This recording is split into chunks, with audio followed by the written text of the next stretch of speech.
oyo gwe twogerako essaawa zino wamuwahaaga n'akulabisa nze ddala nagamba one day ekintu nti nze neobanga gwe muyimbi gwenjagala ennyo ng'oli wali sikwefasa abayimbi abantu abo wakolamu kulinnya si buli omuntu yafaanagana munne baswaza ayagala alage nti ye waaki wakabi toli wakabi first of all wagira mushariya nkadde ng'ate era bukiri ng'era bikama kakati ajatinamyero bwatera nawono haga kati oŋŋamba otambo haga yasanga ku mulyango n'azimula because haga teyagikuwa mulungi bulungi ze yazimula ng'ayingira tewali buzibu napimapimamu n'abantu abamu yali talina kyaŋŋamba shali ekyo nali niyambadde yali yabbeeyo my brother ate ekyenjawulo ekiriwo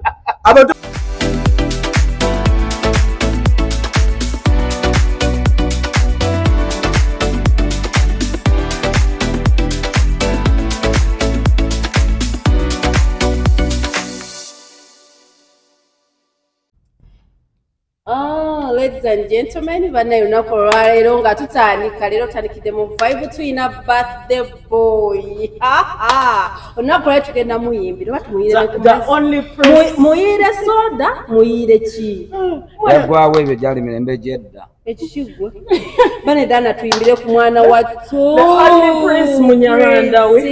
omulangira omubwati owa team life experience eyakoowa abakazi abaavu atayagala nabbalirana buli omu abeere mu layini ye era ng'olunaku olwaleero leero gayisako amazaalibwa nnaku meka lumu olwaleero ennaku z'omwezi yafunye ebirabo ye birthday boy gwe n'akalaba eyakafuna ebirabo nga biva mu America Canada America London Denmark Abu Dhabi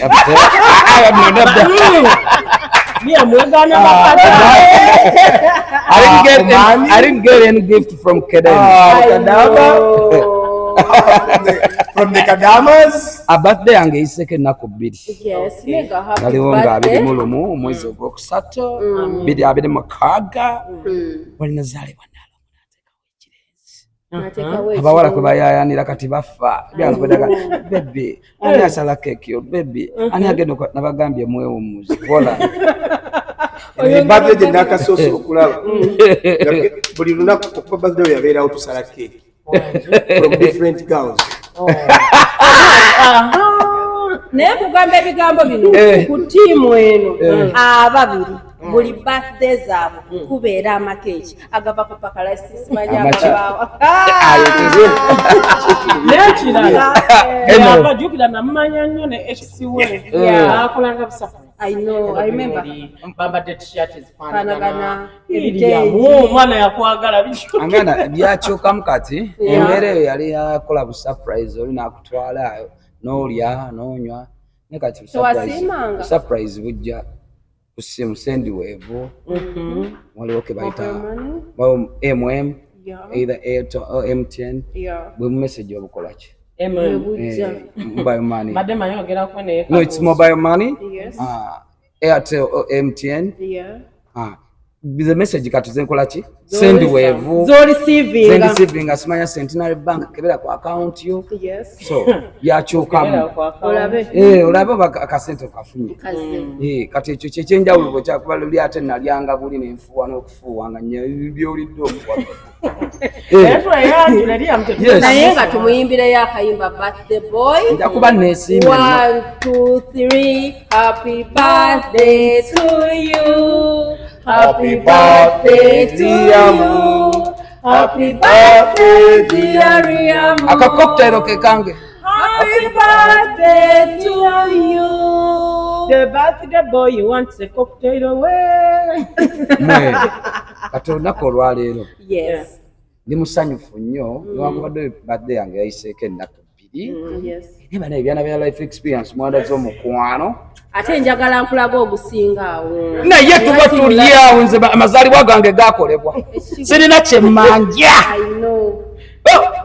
ate kasitaka wagala zaali meka abiri mu yidi yaliwo lwakumeka yaliwo nga abiri enkeera nga ate katuwuliriza ekiro ekyo kyennyini twalina omukulu ono nga bwe mumanyi era ffe abamanyira embeera zaffe bano abaana baddaka kwebaka simanya n'abaddana mugende bakamwebaka abasajja mubabike ffe tugenda mu bulamu bwaffe ne tutambuza obulamu bannange Hajjati Namyalo ng'alyoka abikola Dana byongereko naye nga Samuloza nkyayogera kasooke neyanjule ko naava kubene ensonga nesooka weyanjule tulina nakubaida tulina nakwebaza Hajjati nga tufukamidde mufukamire abakyala mufukamire tulinako yeyanjule tusooka amannya n'eddoboozi nze Asha naava Namatovu omukyala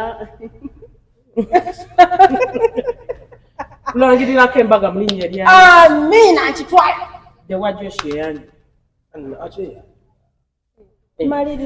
amaliriza anko tugende omukazi omupya Okay.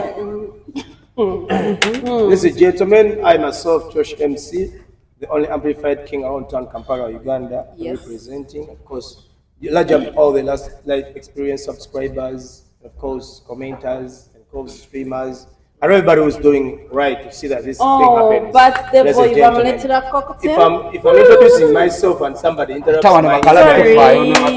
teka wano ddala bakulabe ngo tekawo ka cocktail ka birthday boy bannange ebyo nabiri kusiiba back kalikusala malodi bagiyita pizza ojja kwonoona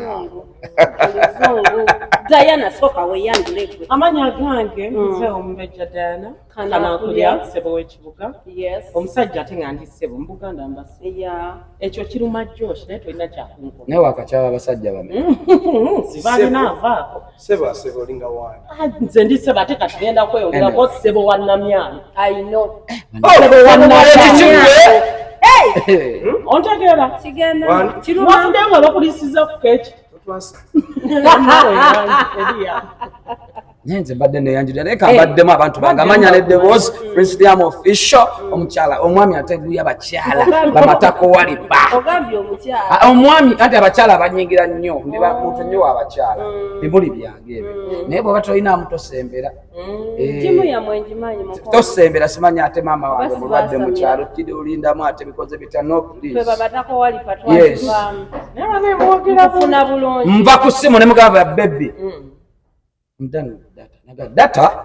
Let me get data. Let me send you now. 15. naye nga miliyoni 5 Hajjati Namyalo zeyampadde kwekunekanikana guno 10 Hajjati akwande miliyoni 10. ate abamanja temujja nnyo kubanga ziyozako Ne bannange. Nze Josh n'aludde okulaba omukulu. Kati ebyo byonna bikyali.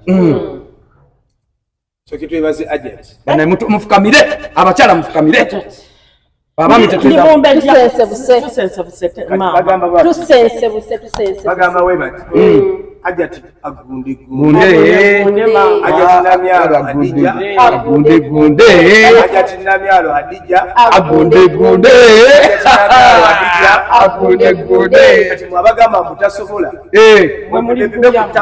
Yabagamba mwepimemu mulaba amazzi. Tanka zalina. Okay, ez'amazzi. Naye nga amavivi gano g'olaba ag'abakyala bano twasiimye nze naalabye omukolo ova ku mukolo gw'ogendako n'olya ne bakuwa ne transport Buli yabadde ku mukolo gwa Hajjati Namyalo. kulya kunywa Yavuddeyo nga muwadde ssente. simanya Transport. Oba ovuga. okulya kwabadde kwa mirundi emeka Oli waki? anti okuva twatuuse paka kuvaayo kulya kunywa Anti omulama gwabadde gwa kulya kunywa. naye kyasinza okunyumira kye yatugambye bali eyo boogera mukazigo kange mukalaba akazigo kekano Naye nga Hajjati naye mb'oli wano ku kazigo kange. Hajjati Tukwagaliza Hajjati Namyalo webale nnyo byonna byonna.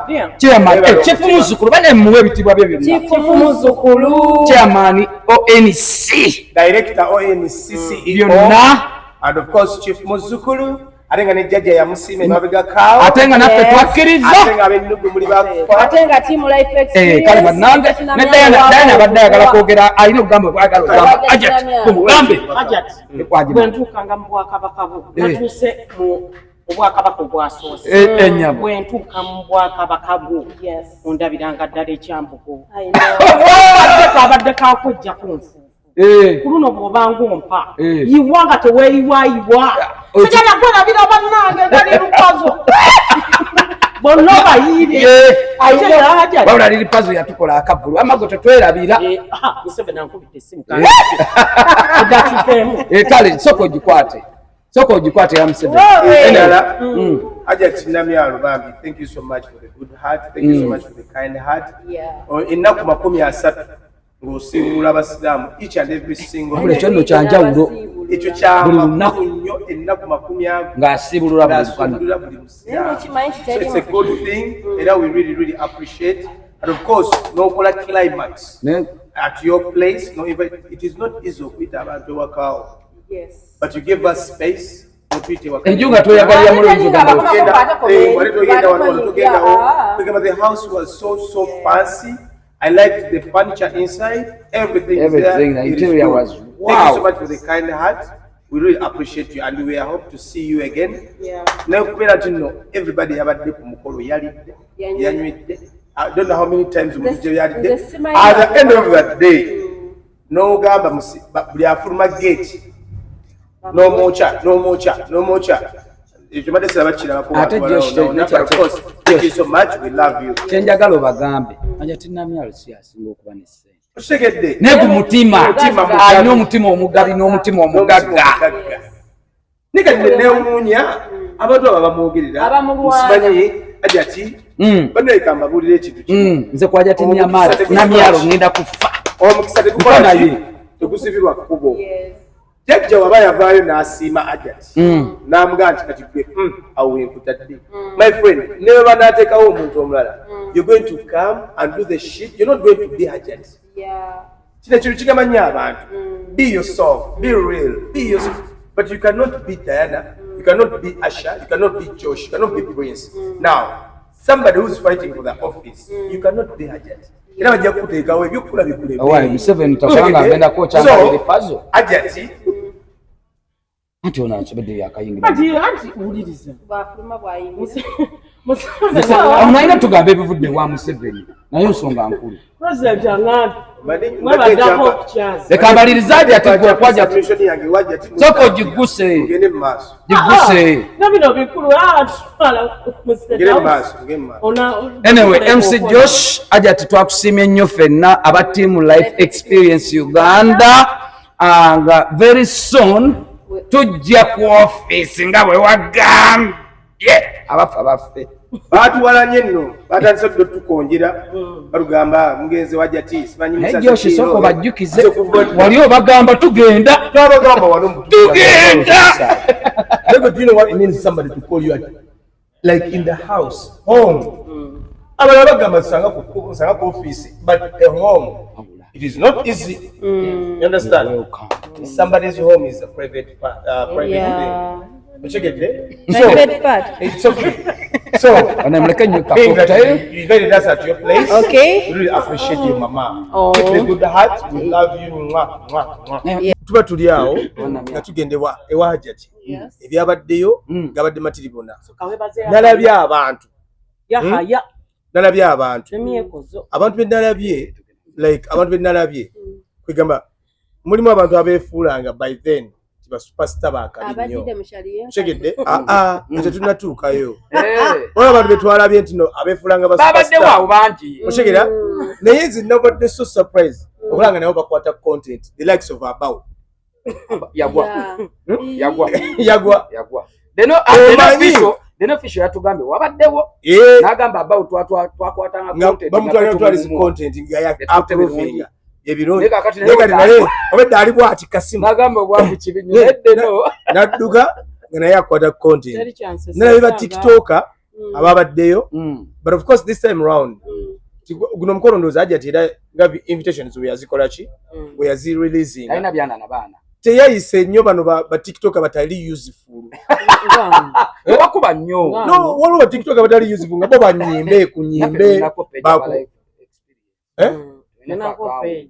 yes but really we have a page nekyengezako bagamba ntino ya screenings on the tiktokers si buli kiyenje ki tiktoker mbuno kyabaddeeyo okyegedde bino ebibeera ku lumbe ebibeera ku makooti bikwata abantu ebividiyo ebyekisirusiru this time around this mukolo was professionally like abantu ababaddeyo nga they are professional people oshegera so buli yabadde ku mukolo gwa Jet Namyalo yabadde ali mental kolaki okubeerawo era atabaddewo manya yabadde tokolaki tosaanawo nga goyina kulinda lumbe oyina kulinda bintu bya kufiirwa ebyo bya kooti ebyo shegede so awo nyini waliwo abantu abazze ku mukolo babadde sibayite komaawo ekyangaze tebabadde bayite babadde bafuruuka ekyangaze tebabadde bayite they didn't even spend an hour ku mukolo.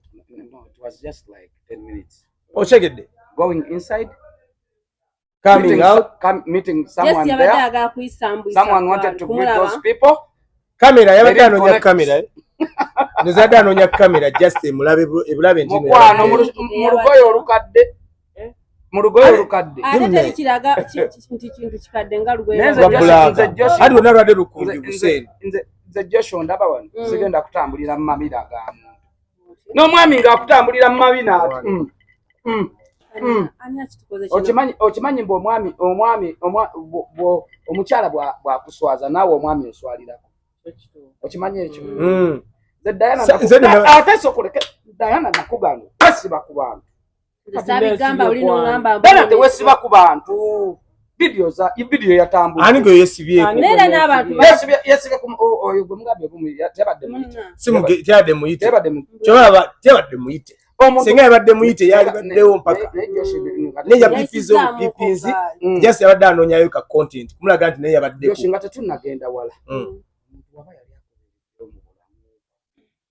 bannaye musiime ate bw'obanga oyinako wooli kale nga gwe weesubira olina wooli ate nga tolina wooli wekkakkanya tuli ate nze ndaba katono Josh bw'ali erinyebwa nange ndya bw'ali ekkacapati nga nange ndya kakati ntuuka ntya Josh nansanga abantu nga ntandika okugamba Josh ankwata mu ngalo nga gamba ozimpa toyagala omuntu omu watuuse okumuwa haaga n'alyoka agikuwunyiriza ati yakuwunyiriza buwunyiriza yakulagira ddala ani ono nga sikumanyi owaawa yakuwadde haaga that impression yalaze nti pozi oli yakuwadde haaga ekintu mwakikutte bubi nedda mukwano kiki twakutte obubi namubuuzizza nti oli otya munange otya kukiwesiba ku bantu mukwano muri bakambwe tewesiba ku bantu nze Josh yangamba tewesiba ku muntu prince olaba tusanga abasita Josh nangamba muveeko oyo nanga tubine naye muveeko nitumulekaawo nangamba oyo tomuwabudde tolina kyomwetaaza bw'aba alina bayamba gutakuyamba naye kati gwe ssebo oli kikonge kinene ssebo oli brand ssebo nesebo omuntu akwehaga akwahaga nga ajatinabyawuliriza kikino kye munyakuzibwa nnyo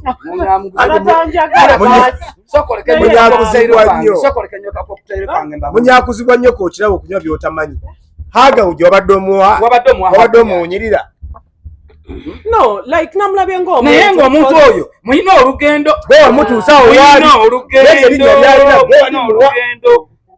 bw'aba gyali yakitegedde bannange temwefuula baakabi nnyo nga temuli baakabi nedda n'ekirala kanyongerezeho ku nsonga eyo mu bulamu bw'ensi buno tubaako ne gye tuvudde n'abantu betambudde nabo that's why Diana nze nagambako wande nti nze omuntu omukadde tansingira mupya gwe naakakola ki gwe naakalaba wemba nina bannange benvudde nabo ok'emabega ne bwe ndiba nfuusa eki mu nsi muno stiru ndijjukira ani bannange be natandika nabo kati Diana sokolinde malirize omuntu oyo gwe twogerako essaawa zino wamuwahaaga n'akulabisa nze ddala nagamba one day ekintu nti nze newoobanga gwe muyimbi gwenjagala ennyo ng'oli wali sikwefasa abayimbi abantu abo wakolamu kulinnya si buli omuntu yafaanagana munne baswaza ayagala alage nti ye waaki wakabi toli wakabi first of all wagira mu sharia nkadde ng'ate era bwekiri ng'erabika kakati ajatinamyero bw'abeera n'awoono haga kati oŋŋamba otya mbu haga yasanga ku mulyango n'azimula because haga teyagikuwa mulungi bulungi yabayo ze yazimula ng'ayingira tewali buzibu napimapimamu n'abantu abamu mukwano yali talina kyaŋŋamba sharia gye nali neyambadde yali yabbeeyo my brother ate ekyenjawulo ekiriwo abantu kyambala na zisharia by the way twavayo eyo abaya abana bonna babadde ku mukolo Shaka State mu abaya lero noja n'akasharia akaddugala alina kakunjufu ate nga gwazitunda n'ekirala okumanya muntu oyo yana maliriza togenda kwogera olw'ensonga okumanya ayina akamanyiiro okumanya ayina akamanyiro fena twajjamu engatta abaali mu nju yajati temwajja mukwano ye yajjira mu ngato paka munda malo akamanyiro aba big up to Semweko zo timu yakolamu edikezo tukwagala nnyo bananga omuntu oyo mumpulirize mukwano tetusesemane tuli omuntu oyo namumeetinga since my journey era natandika naye of media namumeeting ewa mwami Katolu Bwama. I was actually doing a morning show. Mu morning show yo wali wamaanyi ebiseera ebyo ng'obafukamisa nakati wamaanyi wali atega gwali amasannyalaze gaali mangi neze nange nze awo newabaddewo era ku mukolawo wabaddewo Chali okyegedde Chali yabaddewo awo naye yansindikidde message naŋŋamba isebo wabaddeyo ku mukolo gwa mukulu naye wadde okuŋŋamba halo Groshi wazi nungamba halo. Ye mbagamba sana kwefa sankwera. Nze nayimuse bwenti njagala balaga ne balwandabe. Kanso Usama. Nze bidi boy. Kanso Usama tomumanyi. Oshegede oyo Kanso Usama ya maremisa emisango gya muzee. Emisango gya president na mutuseko ne mga Kanso. Ngambo utya mutabani. Atitula. Kale tuwe. Twani aja wetu kwatire enso. Yakulabisiza kwa byatamde wherever social media. Ne Canada era tukubira yaliwe Canada. Muulirize. Tukubira kushoka. Nataka kuidi kwa wenyini nyinyi. Muulirize kuba nange video bakwano kwamwe yetadde kugera. Nange nine mikwano. Cause I have Raga Ben.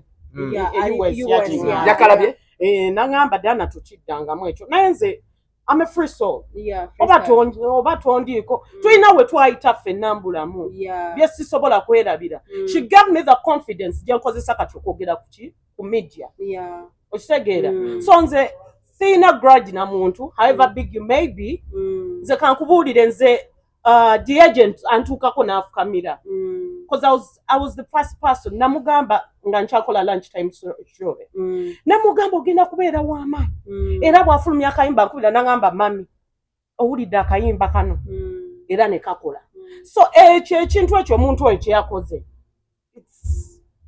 I will not give it time because namaze ne munnyonnyola ne mugamba video bagimpeereza in fact ne mukama wange saawa mwogera linnya yagimpeereza okitegeera nebe yakuze mbyadde bya kisi no yanzize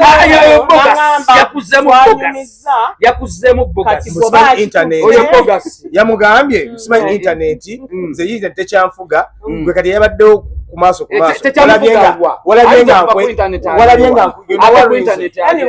Anyway, we don't give her time. No, but still, yes, that's okay. Mubuntu. You were doing as a person yabulirirwa ere yakuzibwa because you were once with that person. You understand? So you didn't do bad. I don't bet that's what I call. Listen, listen, you didn't do bad. Yeah. Okay? But what she did was bad. Right? Because you went there to say hello to somebody that you were once with. Yeah. Okay? Like no muntu yakuzibwa yabulirirwa but I know this person. Let me go say hello to that person. You understand? Yeah. And then that person ignores you. Then that's crap. You understand? So meaning that where you grow up from there, wakuli wa musiko. Put your ass down. Put your fucking ass down and wash your ass man and then be one. Yes. Okay, tugenda kuchirara. Tumuleke. Nechirara olunaku olwo namwe mwamulaba temwamulaba. Yali depressed. Bwala. Yeah. Kuba ali mu depression. Teri muntu like akufuddeko mboli celebu kati nga ye yakiteka alaba mugenda tutanya namwe bigambo by'abasere. But listen, bro. Listen. Do you know somebody entering into no, never you. Do you know somebody who expects to be like everybody with the cameras on her? You understand? Like you come into a place, you expect everybody to give you attention. But guess what? The nigga came, no one gave her attention. Not until that's why she went straight to the what? Yeah, to the house. Yeah. And surprisingly, you didn't even get any picture or any video with Hajat. Naze yandisizana nampahaga mu nyumba zange nga tumaliriza twebazeeko omukulu Semyekozo Yahaya yenda kufunira omukazi oli waddala Yahaya yenda mufunira omukazi tulinawo abali singo oyo Yahaya Semyekozo alina bakazi be naye bro oli wakabinyo oli wamaanyi birakonesawo yaman tukwagala nnyo wiiki eno yennyini moreover last week kyagaseeko bugasi tulina olutalo lutambula lugenda mu maaso twalwogerako last time ne mbagamba ensonga ezo tusooke tuze okwekenneenya Mirembe Bedding Irene n'omukulu Nsambya Furniture Ivan Segujja waliwo olutalo oluli awo wakati naye nganze naava gye nabadde wadde munvumye nabadde ngenze kubafunira mawulire olutalo olwo ndulabamu business nendulabamu ne relationship naye nga bwe batugambye omu yali atemambeko which is okay omuntu alina gyevuddewe which is okay olutalo luno tulinamu tiimu nga bbiri tulinamu tiimu Nalongo Kitone tulinamu tiimu Mami Flower Full Figure ali ku side yaani ya Irene Nalongo Kitone ali ku side yaani ya Ivan Segujja so abantu bano wowuliriza we nabadde wa Nalongo nempuliriza emboozi eno kuba nze namugaye munaye Nalongo ompise naye nze ndi muntu omukalo mbiraba naye mmanyi bulijjo bakola ki like balanga business zaabwe baagala kwongerako nangamba nedda bintu bya ddala jangu mbikunyonyo ne voice note nzikuteereko nti ndigge ekkubo ne ŋŋendayo bw'owuliriza ebintu bya Nsambya byayogera olabanga mutuufu Nsambya Segujja Ivan bw'owuliriza ebintu bya Mirembe Irene olabanga ye mutuufu nagawa so ku nsonga eyo simanyi mwe mwagirabye naye nze nakirabyemuuko nti ensonga zino balina zijja mu bannamawulire bazijje ku media bazijje mu bantu nga ffe kati kankubulireko Daana buli relationship yo lw'oligiteeka mu bannamawulire yatandikira mu mawulire kati Irene era Uncle Josh last time yakyogera nti girlfriend we afuna atya guts ezisiba bbaawo kitegeeza nze era n'omuwala yanobera waani wooli mukwano gwe ate nga takyasula n'Ensambya yanoba ali wooli kankubuulire Daana tosobola kugira ng'onoba ofunyemu embeera etali nungi nebbaawo nekugana eyo business bino ebintu webigenda ddiiku birimu obulamu by the way era Jonalo gwe namulabye yandaze ka vidiyo basanze emmotoka ya Nsambya basanze emmotoka ya Nsambya bannange Mr. Gilbert kyatukola kusiriva baka mujje mumuwagire omunnyo bakati onywa kuzibwa nnyo bwe buzibu bw'olina banange omukulu bane mujje muwagire siriva kati zino kazibanyonyole Joshi abumanya amanya kuba kayita kati kazibanyonyole zino zonna zibanyonyole eyo yayiyo yali yani fucking shit eno Idris Mojito exactly and now this one is what we call Edios motherfucker. Oh my god. Yeah. Yes. And this one it is called Pink Pussy. Yeah man. Pussy and pink. This one is a pink pussy. And then this one is called this one is a Tequila Sunrise. Yes. Okay. Let me tell you something. Okay. Buli wayingiranga relationship ebeere yiyo kangambe njagala guno muswaswa nguli highlight wa life experience ya Prince waffe bw'obeeranga mu relationship ne Prince naava siraba nsonga lwaki mma nkunyonnyola ebitufaako as a bestie bw'oba omanyi nti tuli ba besties nze kambabuulire mbwadde mugamba nakukusa omusajja naye you've never seen anything ofuba bufa oba relationship nefa naye nga teri antegeedde okitegeeda mwalabategako bitoji newayo omusajja oba yayina gundi mugikole omusajja oba yayina twalaba ngalo ng'abaana amanyi bibbi baba bakabuzaala bapostingako bugalo muwulirize obufumbo bufanga naye buli obufumbo oba relationship bw'ogigattamu abantu basatu bana nti oba Josh Kala nkoze obuzibu oba Prince nekubira n'abaana muga kakati gundi akoze bino mwetuulire mwekka bwe muba mukola ensonga zammwe temuba babiri you have to sit together mwemalire ensonga zammwe kiringanga ng'olina obuzibu ekizibu kyo bw'okisusa Liam fucking shit n'ogattako Prince n'okola kiba kiganye okusolovingibwa. Nze ebiseera ebisinga ngamba abantu abali eyo bwe mpulira nga kinsukulumyemu nnyo I go to my toilet and sit with my phone. Toilet no like nga njikutte bwenti n'endowooza n'enfumiintiriza ngenda okuvayo nga nfunye answer.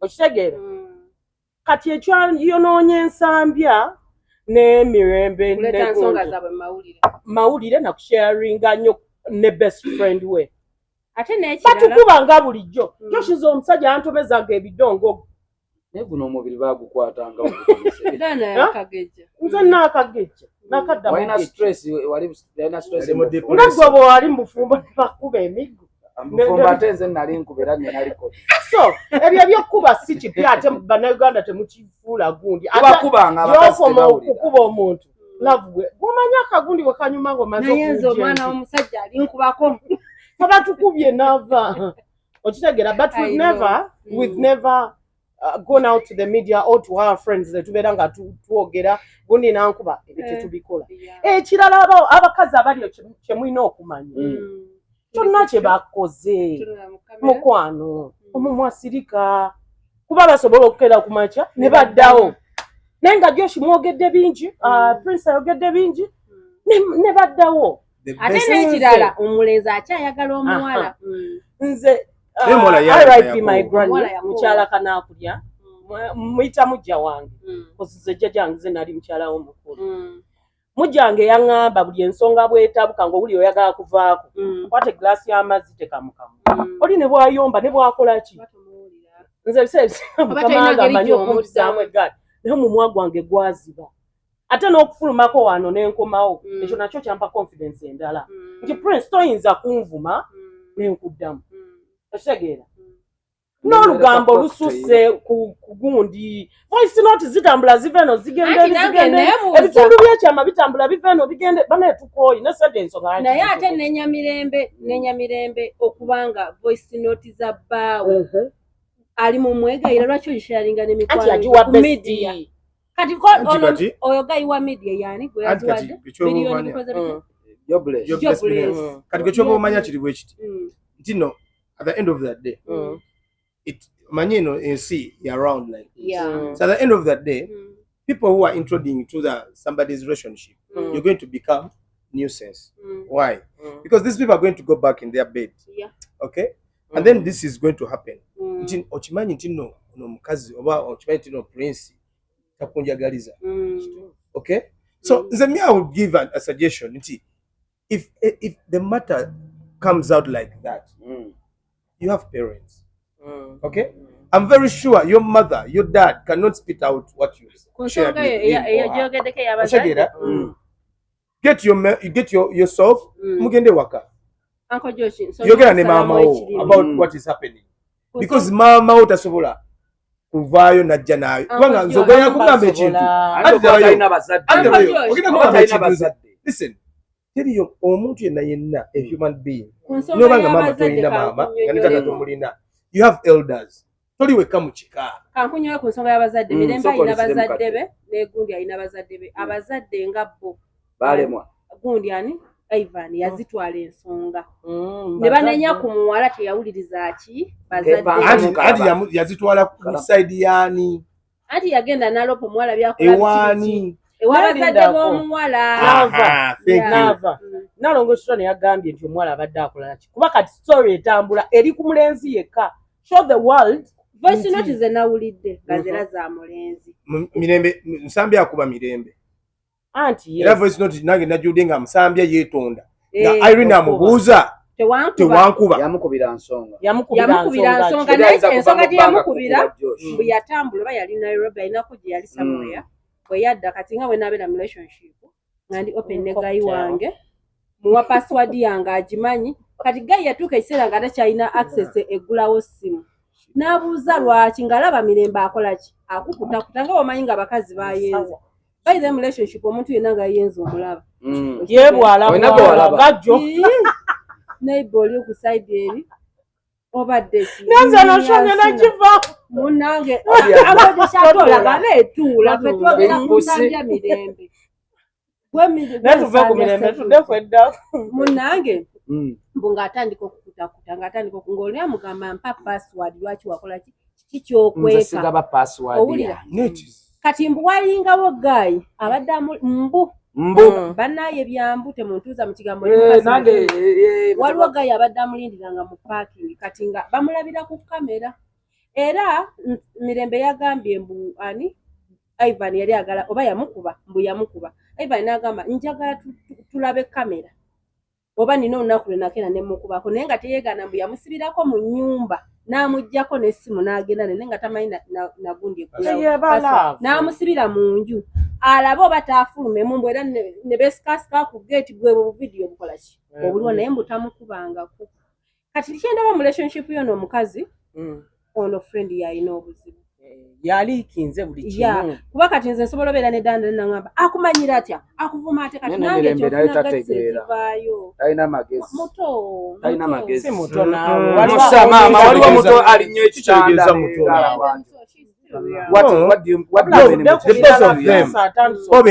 bombi nga bombi a wife a guy and a woman yes it's okay ataddayo alekeyo wabula tebakoye n'obbakoowa tebayo bo bennyini bo nga bo bombi beerinako ki buli omu alina ekizibu ku mutwe okyegedde because you cannot be in a relationship ati obuzibu bwe buva bonna buli omu kwetwa nti no star that's the problem in a relationship one should be stupid not even stupid kina abakazi bakimanye abakazi bakimanye when you get someone oli mukazi thank you buli musajja yenna yeetaaga oba omusajja mukakamu oba ina bibiri oba ina bisatu okategedde asigala musajja oba yaleta Ivan ku social media I understand ekyo tekikufuula ddala ongambye wali mu 2016 2017 nali w'amaanyi naye omuntu gwe nali naye olowooza nali simuwa kitiibwa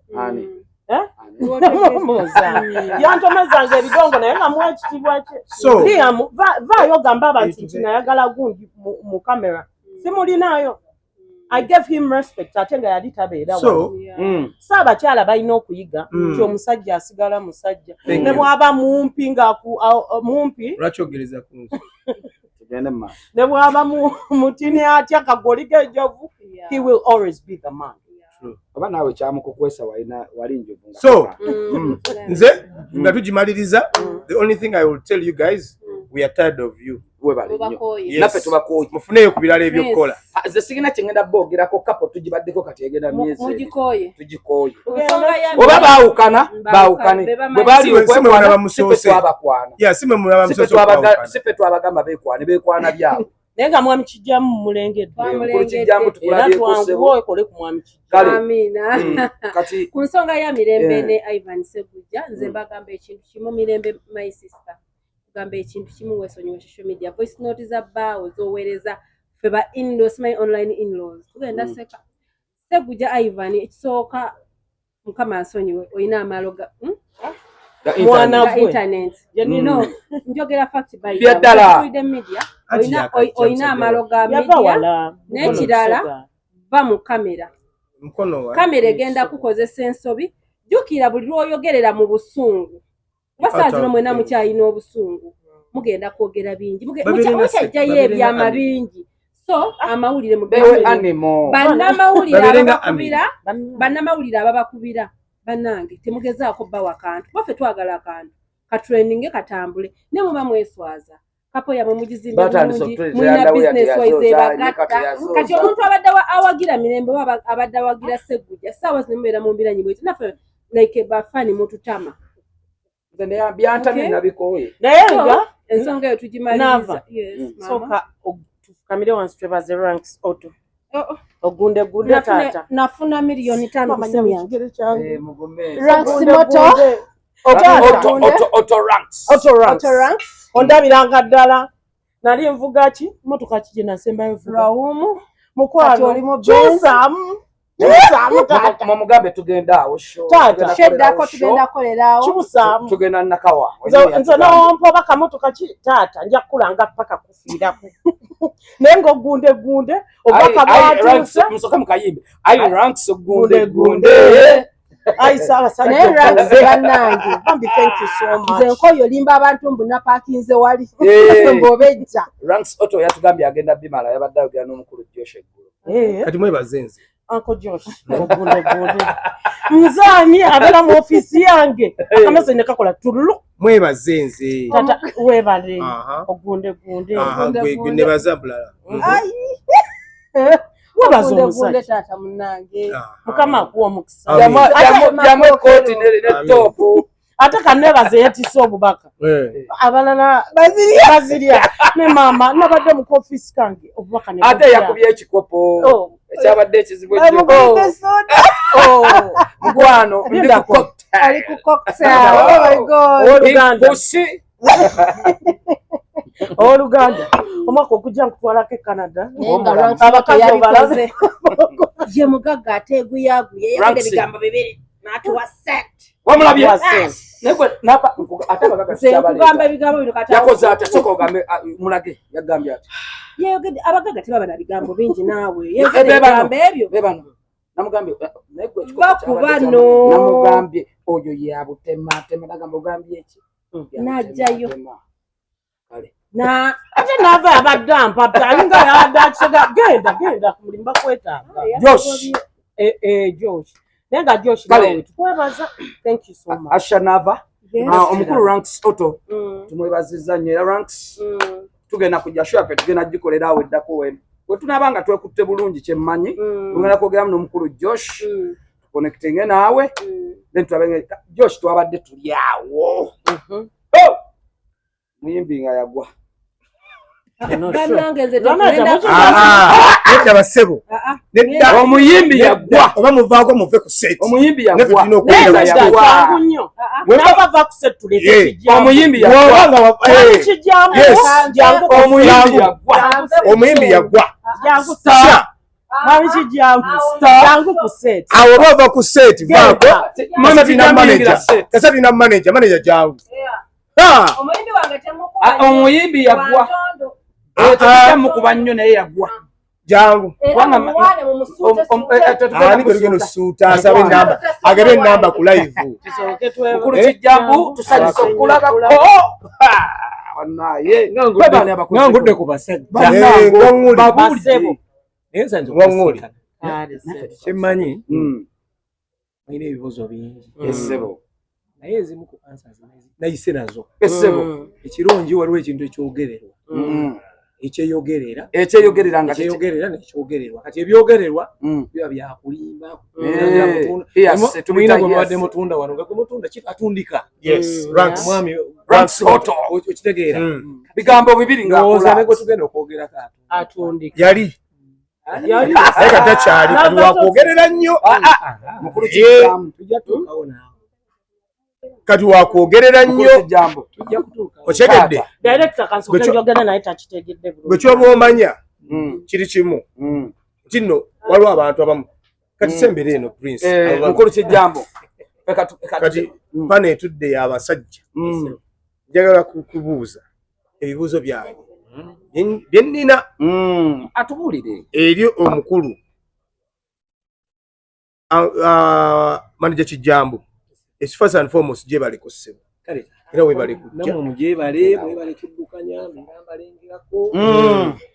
Tena kigenda mu maaso mu ggwanga Uganda. Tugenda tandika n'omusajja ku bayita David Lutalo. David Lutalo omumanagingako. Yimbi w'amaanyi. Yimbi w'amaanyi. Mwami Kijambu leka asooka atubuulire yaani waliwo abatamutegeera bulungi. Kati abagala omumanya. Uliriza. Ewe nina nekyoyogedde namanaging okitegeera nkola nani bas mpaako kugalo kubanga totoleko bakulina bamanyi abatamanyi ze Sarongo kibwa sinza kukijja akunde jambo manager wa band kulemberwa muyimbi David jiri mu nsobi ojiri tandika ffe twatandika kasi siri ne Lutalo mu nsobi nti oba namusanze from day one veruwero ewaffe olwaleero ku Kaloma nawe tusibuka bulijjo bagamba mbu David mwesibako bagambo wasayo wasa naye nteje najja omusajja oyo from day one. Yes. Era tukyakolagana ne bagamba atakolagana abantu biki ebbanga lyayimbidde emyaka gye mbadde nti nayagalako okukyusa ku mirimu n'engenda tebyatambula bulungi nnyo ate tebyatambula bubi nanga niyo waayo koma wewaka gugwandeeta wano lwaki oli eyo nze ndye era nenkola ebintu bibadde bitambulira bulungi nnyo kyemwagala okubuuza muyinza okkibuuza nze okusinziira ku bigenda mu maaso nembawa ansa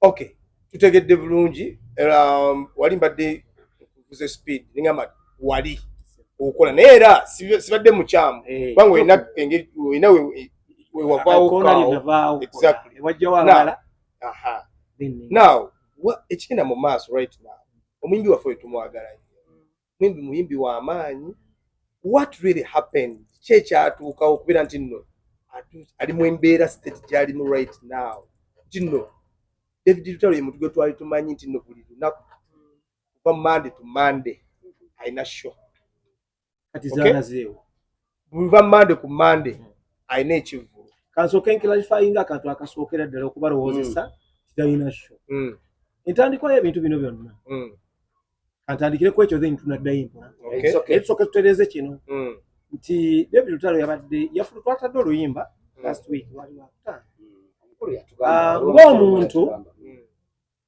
ensi eringa ekiswa nti bwekikyusa amaaso naawe okyusa David si mwogezi nnyo naye ekisa kye tuyitamu kya social media ebigenda mu maaso olina okutambula nabyo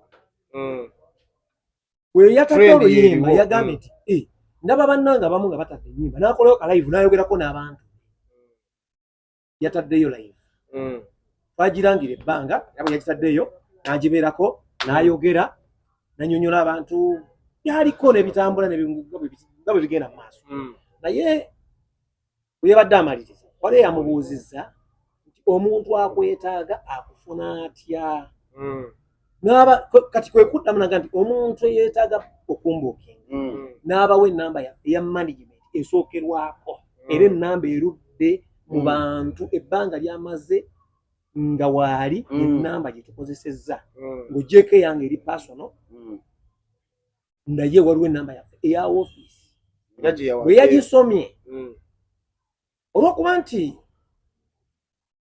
mu bizinensi yonna ng'okola bulungi ofuna abakompetita ate bakompetita bo babeera bafaayo nnyo okulaba wa lw'okoze ensobi balandire okwo okusuula kampani kati Lutalo niwe yandibadde yakolodde bukolozi kyabadde kisobola okuleeta omulaba bw'akolola era kakati atumanyiire okolola otya nga tukulaba toyinza kukwata ku mwana okolola olw'ensonga tewali kirala kyonna yasomye ennamba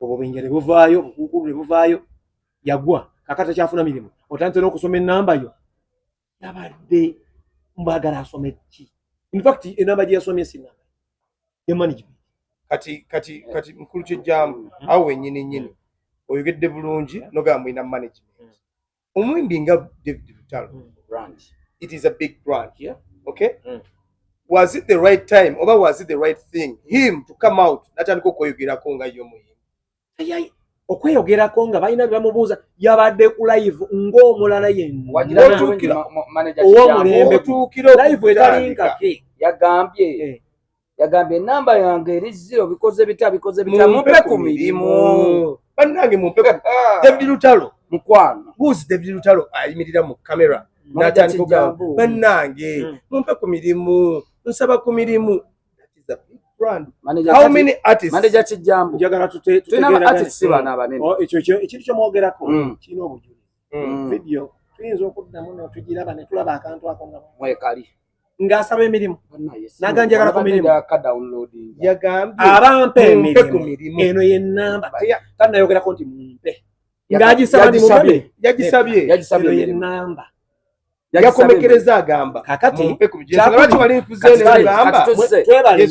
era mwebale naako baba yakogedde kakati kambuuzeyo ekintu mubadde wano nga twogera ku muganda waffe oli ow'ennakawa Ranks Auto. Yes. Kyogamba mwavu nnyo okutuuka ne mukubira amavivi. Muyina okubeera enkwata y'abakasitoma abaffe. David Lutalo ayinza okuba brand. Kye kimufuula brand. Because of his work. Yes. Ekirala obukakkamu bwe. Obenga olina emirimu emitwalo emeka. Olwaleero ne Elon Musk bw'akola ensobi n'addira bakasitoma be n'abalaga nti wakitalo nnyo takyetaaga na mirimu takyetaaga na buyambi bwabwe kimukuba. Ensonga eriwo olwaleero tugitunuulire ng'erimu ka biasness mwagala temwagala kati bwe yasabye ekibuuzo bw'osaba emirimu kati mbuulira oba mbuuza kinyiizaani kiba kirumizza lwaki tukireese bwe tutyo the person that we know oba the category we see David Lutalo okay yalibadde takola talina kukola ekyo aina management aina management okay aina management gitusuubira nti no that management it is a powerful management so why do the artist himself come out tetumugana kukola live it is okay but what is going on right now it shows nti no David Lutalo either on two things if he's not in depression okay alabikanga olugendo olumutwala wansi lukoze eki lulabise. Now let me take you back management ya David Lutalo erika abantu bameka. Well, thank you. Who is the manager of booking? Who's the manager of band? Who's the manager of studio? Who's the manager of... Because we need to break those things down so that people get to know. Because omindi watukira okuvaayo najja natandika ye mwennyini okubira nti no yekubira ekikopo nga ina management okubira ekikopo kwe kuliwa ebyo byabadde akola ku live right now twakifuna bubi omwanya temwafuna obubi nze bwe nali omutonga nyingira industry eno manyi industry eno z'omu kubasinza ogirwamu nayingira ku mirembe gy'abakafeero nze bwe nabeeranga eri nga manyi nti basajja abo bakafeero base batabaani abo abasajja baliko abamanyi bafeero lutaaya mu budde bwabwe obw'eddembe baleka babeereyo nga waba ku Shelton nga batudde nga n'emmere gye balya balya gorodi oba balya biki kati lumu nafuna omukisa n'ensanga kafeero najja we twali ku Nairo Theatre ng'ekyaliwo ng'abayimbi bakuŋŋaanira era nga weewokola abayimbi ogendako eyo kafeero we yajja nemulaba bwentinga akyuse n'aweta emmotoka ye kati waliwo omukyala yafa bamuyitanga Naitland yali mukwano gwe nnyo biseera bwe kaali kawala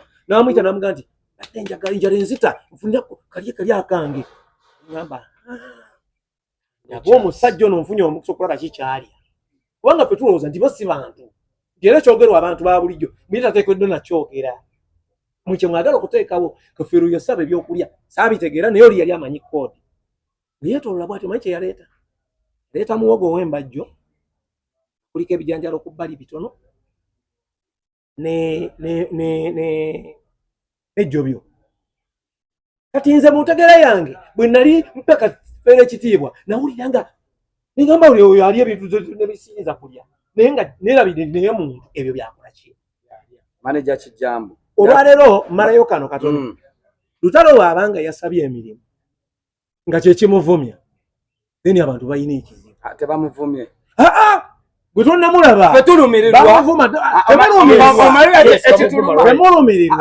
mu kifeeko lwa nsonga nti eriyo nno abakifaako naye muntu munnaffe fetulumwa owulira ebyo bye mubuuza nti brand ani yagiteekawo ye kennyini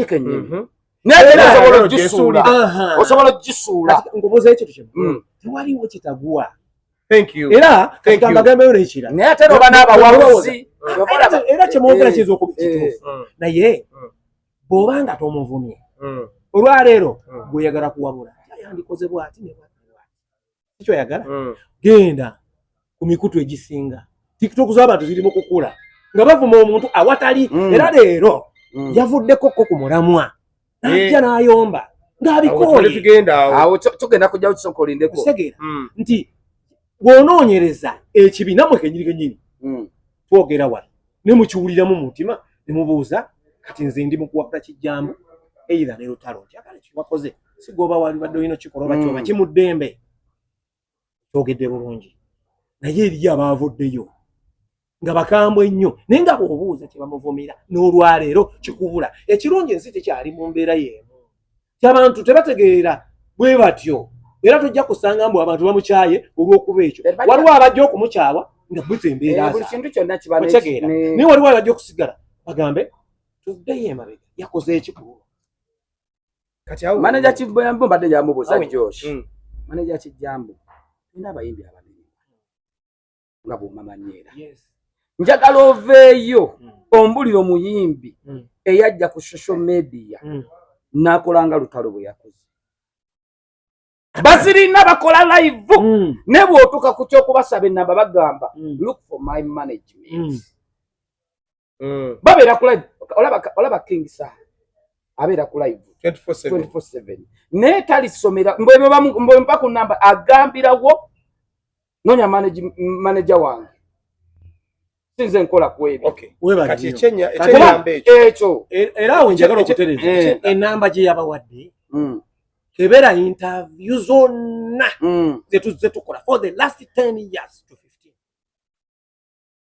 ekyuka kakasa oyina ennamba ya Lutalo oba goyina onoonye neeri okompiyaringe ojja kufuna ekituufu tannabawa ku nnamba n'okuba enamba it is okay ekizibu kiruwa n'okuba enamba it is okay but now take it at this point nti no David Lutalo we yajjira wali eri mu biseera bya kapapaala awo wonna all that blah blah because me I saw David Lutalo when he was coming era show gye yasooka okuyimba yali ya Pam Awards nga yakakuba akakayimba ka kapapa by then show yasembayo kolebwa awo bateeka Kampala Mall Kingdom Mall sijja giwakanya gwe wasooka omulabako nze nga eyagira eri manyi sho nyingi awo zaali zitambudde naye okujja people okulaba David Lutalo okuleeta mu bantu abangi twasookera naye ku show eyali awo ku Shimon waliwo awo essomero ne balimenyawo ne tukolawo Pam Awards awo. That was the time that I saw David Lutalo. From that time till date David Lutalo talina we yali ayimiriddeko like he has never gotten a setback. Ati okikkiriza nti ndo kyetulimu ebintu bikyuka now yes ebintu bikyuka ebikyali kyekyo exactly tetutambulira ku trendi eyo but now as a management that's why you people but managers muteeka abayimbi mu depression okay how nti no right now we expected to see manager Kijambo whether seated with your artist okay no wano togendawo let me speak for this wano toyogerawo let me say this okay nze I feel pity okulaba nti no Lutalo right now ali ku social media nga kwali mukuyomba because agambye abantu embuzi n'abavuma abatumbavu n'abavuma abavumye abamuyisizaamu yabadde abiraba David Lutalo right now si ali badali right now kubuuzayo ekintu kimu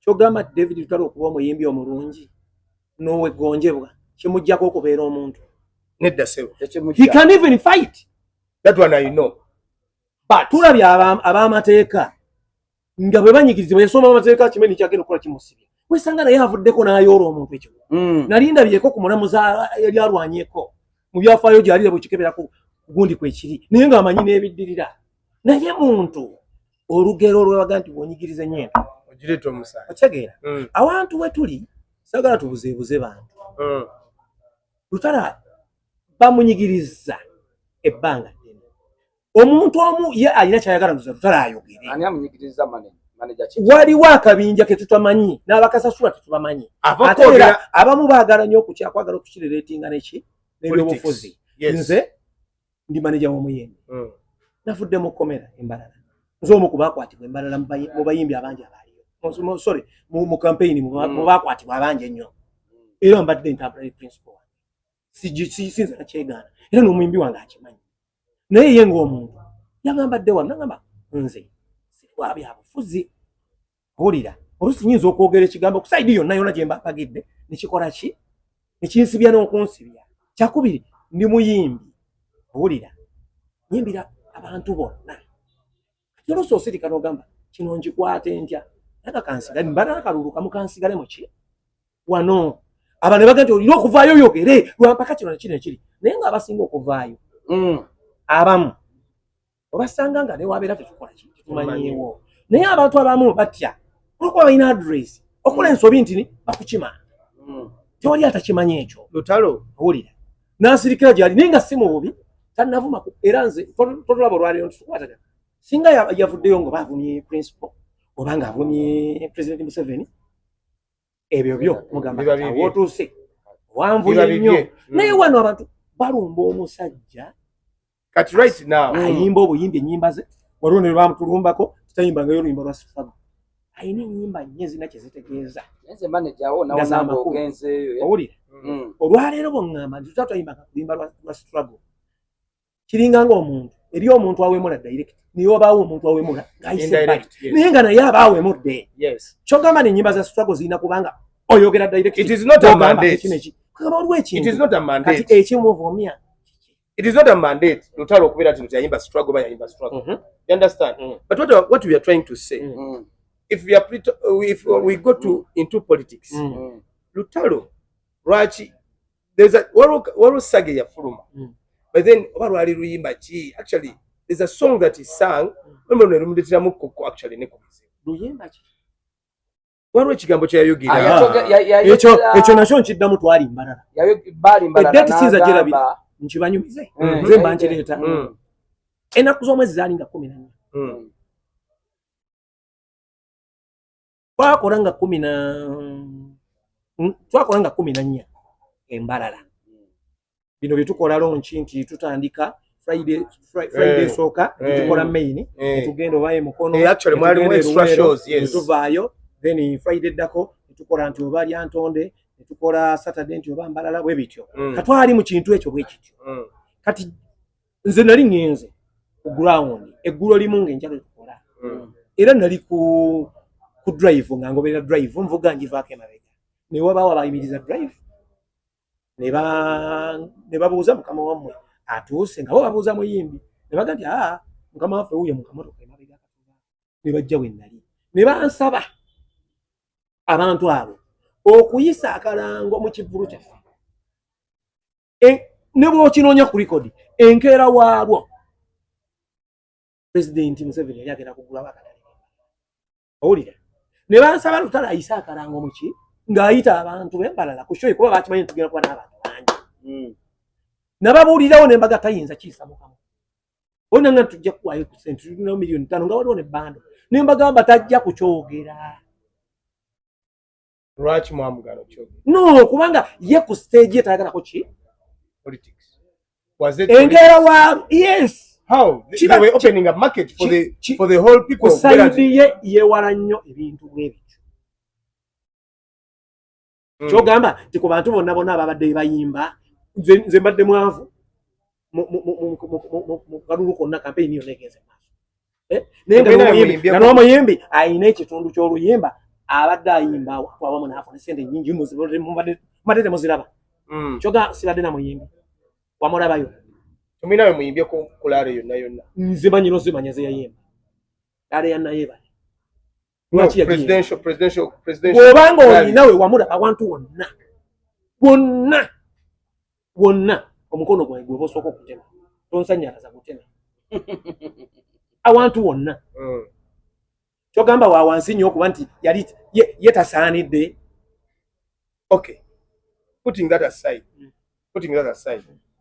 where do you see Lutalo from now because now kati kintu right now kyalimu right now nkugamba we how are you going to like to put that thing okuba nti no Lutalo addayo ku bwa Lutalo bwaffe bwetumumanyiko nti no era kati ako keyeyombyemu ye si muyombi wa bigambo bingi ino yamaze naddayo naye ng'omuntu yanyiizeemu ino n'abaddiza n'agamba oba yayogedde kyo yabayise ki era bekiruma nti yabayise kino kirabika bebo bennyini abamuwalana kubanga nze mba mmanyi nti sikuwalana bwe mba nga manyi sikuwalana sisobola kunyiigira ng'ompise kino oba kiri kitegedde sisobola kakati wabanga yagambe nti waliwo gondi abampalampa biki muli kino oba kiri n'onyiiga nga tebe kutuuse wagoba wamulumbi bw'oba nga tewamulumbye nze bwe nkusanga olina gw'oyomba naye n'ovuma olinga embwa kati ngaza atudde wali nti otuyisemu mbamu ebyamu embambi manager gwe kyogamba ekintu lutalo kye yakoze kiina gye kimutwala bwa kye yakoze abantu kuba omanyi lwaki kye Nadejja okubuuza okubuuza abantu engeri gye badde balabamu lutalo n'obwa lutalo bwe n'engeri gy'abadde yazimbamu ekintu ki bwe balabye engeri gye yazzeemu bwetu tugiraba mu bayimbi bano abato abaakajja bapukamingi be bali ku TikTok be balwanagana be basoma nnamba ku TikTok n'abayimbi abagudde be balwanira kati ku TikTok okulaba nga bayimuka edda guno omulembe mwe mwaguleese gye guli kubanga ekisooka buli muntu bw'aba afunye omukisa n'akunzibwamu kamera eyo waddembe okusaba omulimu ssebo kuliyisa bantu manager kubeezaawo family era oli bwakuvunaana nti wasabye emirimu then tetuli mu Uganda manager lutalo muyimbi wakabi amwe mukimukuula yamanyi bw'atyo togamba si wakabi mu ba top 10 betulina wano taliwo abayimbi oba omutaddeyo oyinza n'omuteeka ku nnamba emu kisinzira bw'omwagala gwe bw'omufiiringa naye ye teyeegulumiza kati bate mwagala yeegulumize tolina kusaba abantu be batubeezaawo branding of what okwebranding kuba oli star kati waba star awo ensobi ki gye yakoze nojja kati ffe tumanyi bano abayimbi abato ate nekirala kusituka ate kutuuka balutalo kusituka kutuuka balutalo bo baagala kutuuka balutalo naye ate balaba lutalo ng'akomyewo we bali in a week you're supposed to be with like more than 10 bookings in a week ani yagenti ziriwo ate nekirala David Arach achayimba wa abadde talina luyimba lutalo ngubuze ekintu tumulire manager kijambo utala abadde alina luyimba lutambula togera mu bubi webali nnyo alina oluyimba olutambula kakati muyina ekintu kimu kyemutamanyi olwaleero music temumutambuza mu mbeera eyo bwekyo oluyimba obuuziza ti alina oluyimba olutambula mu bafaani be abamugoberera bw'ate oluyimba singa olina bw'osobola okukubira essimu n'obabuuza obagenda ne ku TikTok era ojja kusanga nga eriyo abagoberera kyayina kyaba nakyo gwe kasita ozimba faani webale manager otambula nayo katono gwe kennyini ogambye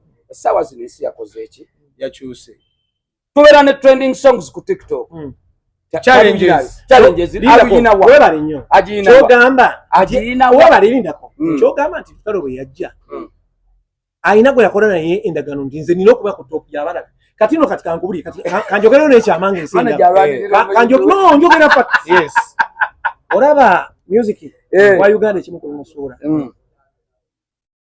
abantu kulowooza nti gundi ne gundi be bafuga music baba mulimu tukimanyi nti buli lwobeera waggulu ng'oliyo wekka nga tofunyeyo kompyuta akuggyayoko ate olwana okomewo otuuka ekiseera abantu bye bakumanyiira nebyoyimba nebakola ki paka wajjawo omuntu n'akuvuga twali mu covid wano era nga waliwo abangamba ebintu byebimu era waliwo omuyimbi yetuyambe nnyo mu covid yaliko n'atukuumira covid yonna ankopalaso bwe tuba tuva mu covid fe tetwata luyimba n'olwo twata kolabo zizokka twateramu kolabo aba B2C twata kolabo eyo n'omuwala ono atera n'omuwala wa Amerika Shakira twateramu kolabo ya Johnny Black kabisi kandagala twagaana okutola oluyimba era bwe twali tumaliriza bwe baga nti eggwanga bagenda dita kwata oluyimba enkera waabwo okitegera kyegamba naye singa tewaaliwo muntu yali atukuumidde kintu ekyo mwata luyimba ki kabisi kandagala singa tewaaliwo muntu yali atukuumidde kintu ekyo ne twezzaako era nga ffe twasembayo okubeera waggulu era ne twezzaako kyandibadde nga n'abantu baatukola naye olwokuba nti ozze bino ebintu byakwesikayo ziringa ttiimu emu bw'ebanga yeewangula ekikopo emyaka 8 temuddamu kulaba pimp you're right ayagala tino pimping emmotoka yo ayina steering covers ayina obukyala bw'omummotoka wansi eno mu brakes eno ayina seat covers ayina lights ezimodifying emmotoka yo asangibwa wali eri mu nneera but of course we are getting a new location very soon on Entebbe Road tujja tukola ki tukutegeeza new location tulina Mama Grossity wali emakinde SJ complex abakyala abaagala okuma kasikini nga Diana abagala okwerukanga omukyalo omwe yabadde wano n'avaawo bw'oba oyagala manager kijjamu omukyalo oyo ali awo kwesije bw'oba oyagala omanyi ennaku zino baagala obuwala obulina amabeere agayimiridde oyagala kufuna hips buno obuntu bwalemerako Mama Grossity wali eri SJ complex opposite military barracks ajja kutereza awo nyinyi sabu week Ashraf Premier Driving School soft kwagala nyaga kige moroka agala nonya Ashraf Premier Driving School permit oyagala kufuna permit oyagala kuyiga motoka tulina branches 3 tulina Machinde ku Bitala nga ku Chicken Tonight tulina mu Kitoro tulina ne Katabi ku Bitala awo Tebe Road yokka Tebe Road zezo branches 3 munonye ku Premier Driving School nawe ayagala kukola makeup nonya yali gana ojja kuocha bana mwangu eno kale ayagala kukola makeup gano ba mikolo simanyi mbaga simanyi bridal shower simanyi wedding simanyi introduction simanyi kufiirwa simanyi bichi nonya Navas makeup studio agenda kuba nti no akolako wali eri wona biringo shapa statinga of course asangibwa ku New York building muyambuka Machinde ku court ya just opposite barracks but of course awo nyini Arizona guest wing wali basangibwa wandeje wali otukawo endeje waliwo omukyala gwe bayita Diana Nakanakulya Sebo ye CEO ye manager and of course tumwagala nnyo Arizona guest wing abagala okuwummulamu balina ebitanda ebyakabi ngene mu mulemuko awo nyini twagala ne manager Kijambu atwebwa obusembayo tugalewo show bamulinde mu part 2 neyanziza okunkyazaako wano etunyumyamu mpoza abawagizi ba lutalo temugwamu maanyi bandi yaffe bagiyita Dayers oba ogiwulidde tetukuba omuziki abatali kusaaga yasereza abantu zitwala mu butuufu wabaawo ekintu kyonna kyonna kyeyakola nga bo balaba nti kyegwanira okuba nti nno asonyiyibwa bamusonyiwe naye nze